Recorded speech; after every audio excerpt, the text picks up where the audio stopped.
Hi guys, nakita ko itong recipe na to, trending siya sa Instagram at sa TikTok. Pero cauliflower yung gamit nila, kaya kapag tingin ko sa ref, wala akong cauliflower. Guess what? Meron akong talong. Hinugasan ko lang mabuti yung mga talong pagkatapos hiniwa ko ng maliliit para makita kung meron ba tayong mga visitors dyan. So far so good, absent sila.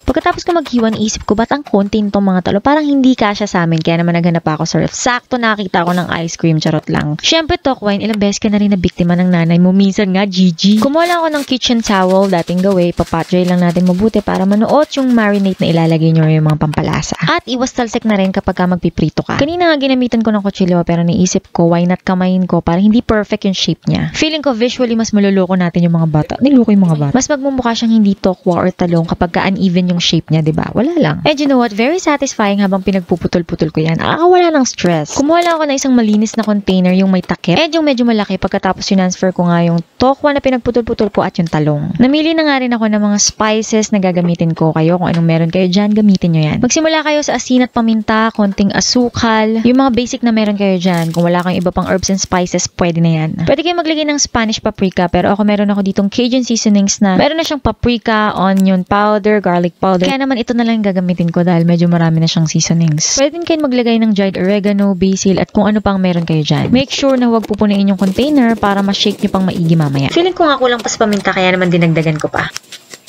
Inalog ko lang mabuti, nagsayaw-sayaw, kumilos-kilos, gumalaw-galaw, charot. Ayan, chinek ko nga, mukhang well-seasoned naman bawat piraso nitong aking talong at tokwa.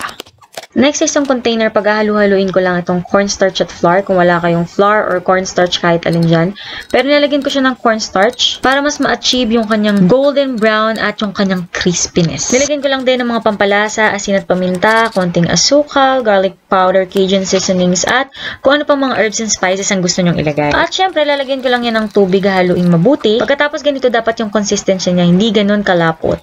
Tansyahin nyo na lang, pwede naman kayo magdagdag ng tubig or ng dry ingredients kung hindi nyo makuha yung texture or yung consistency pa. I just pour it directly to my eggplant and firm tofu. Firm tofu pala yung gamit ko guys kasi merong soft tofu. Pagkatapos maglalagay lang ako ng breadcrumbs. Pwedeng paisa-isa ilagay nyo dun sa breadcrumbs. Pero dahil medyo marami yan, kaya naman ilalagay na yung breadcrumbs dyan. Next, para sa aking bang bang sauce, syempre own version na ito. Pinaghalo-halo ko lang yung mayonnaise. Regular mayonnaise lang yung gamit ko by the way. And then naglagay lang ako ng salt and pepper. Cajun seasonings and garlic powder. Pwede kayong gumamit ng fresh garlic kung wala kayong garlic powder. Maglalagay din ako ng sweet and chili sauce, though hindi naman to ganun kaanghang. Hindi nga siya talaga maanghang actually. Gusto ko yung dahon na to, pwede kayong maglagay ng parsley or ng cilantro, chop-chopin nyo lang. Nang maliliit, maglalagay din ako ng sibuyas, yung pula, isa lang. You can add lemon juice or calamansi juice.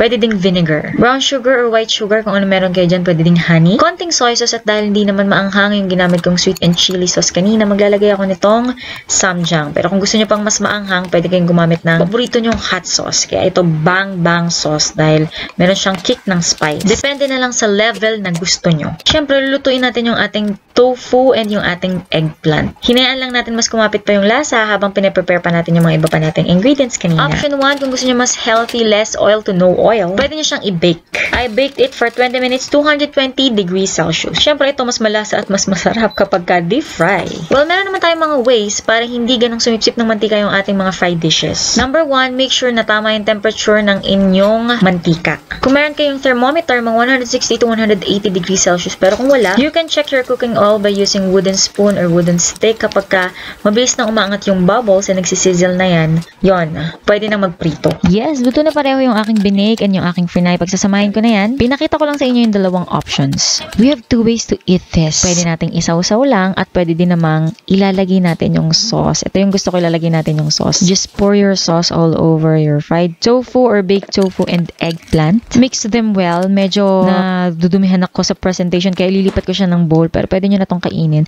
And for the final touch, nagtira ako ng chopped cilantro or parsley kanina. Ilalagay natin yan for garnish. Pwede ding maglagay ng toasted sesame seeds. Yes, itry nyo guys. Napakasarap.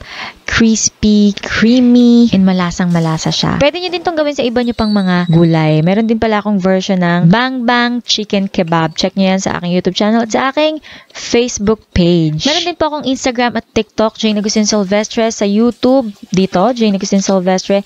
Sa Facebook, Jane Agustin Silvestre. Follow nyo lang ako guys. See you there. Ayun lang. Thank you for watching. See you in my next vlog.